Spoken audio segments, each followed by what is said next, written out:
vous êtes depuis, je crois, 2013, vous avez lancé votre projet Audace 2016, donc c'est cette année.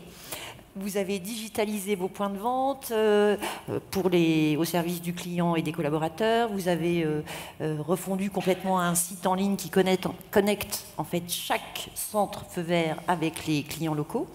Et puis, bon, tout un tas d'autres projets. Je vous laisse nous dire les profits que vous en retirez et éventuellement nous parler d'autres projets à venir ou en cours. Je sais qu'il y en a beaucoup. C'est vrai qu'il y a eu beaucoup de choses parce que c'était un vrai projet d'entreprise porté par la direction générale et c'est vraiment une clé de succès pour ce type de projet.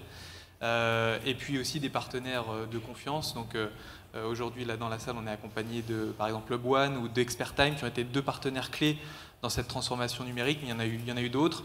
Et c'est vrai qu'il y a beaucoup de projets, mais notre objectif, ça a été en tout cas de laisser l'aspect technologique se concentrer sur ce que nos clients avaient besoin. On a 10 millions de clients en Europe. L'entretien automobile, quand il faut le réaliser, c'est toujours un petit peu compliqué. On se demande combien on va payer, comment rentrer en contact avec l'enseigne par Internet, par son mobile, par téléphone. Et puis, tout ce qui va être le suivi. Donc, finalement, le gain premier pour nous, ça a été plus de transparence. Nos consommateurs aujourd'hui, ils sont... si vous allez chez Feu Vert, vous avez vu la pub à la télé, le chat, la patte de l'expert, vous allez sur feuvert.fr, tout de suite vous avez le prix de ce que vous souhaitez, votre révision, etc. Et puis tous nos clients, qu'ils soient en ligne ou en magasin, peuvent maintenant par exemple donner leur avis.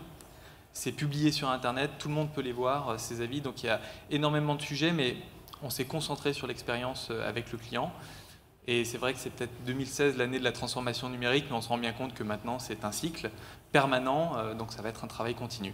Ce qui est intéressant, vous pourriez nous dire, puisque vous avez le titre de responsable digital et de e-business, il y a un DSI forcément chez le Feu Vert. Donc comment vous travaillez? Vous avez évoqué tout à l'heure le sponsorship de la direction générale, mais c'est intéressant de faire parler, de nous indiquer comment ces équipes pluridisciplinaires et transversales ont travaillé ensemble.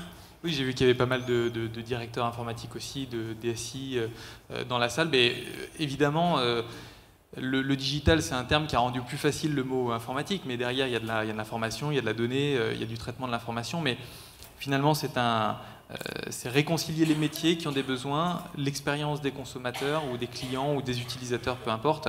Et puis derrière, les vrais métiers de l'informatique, parce que derrière, il faut faire tourner tout ça, il faut des choses qui soient solides, qui tournent. Donc c'est un vrai travail en équipe.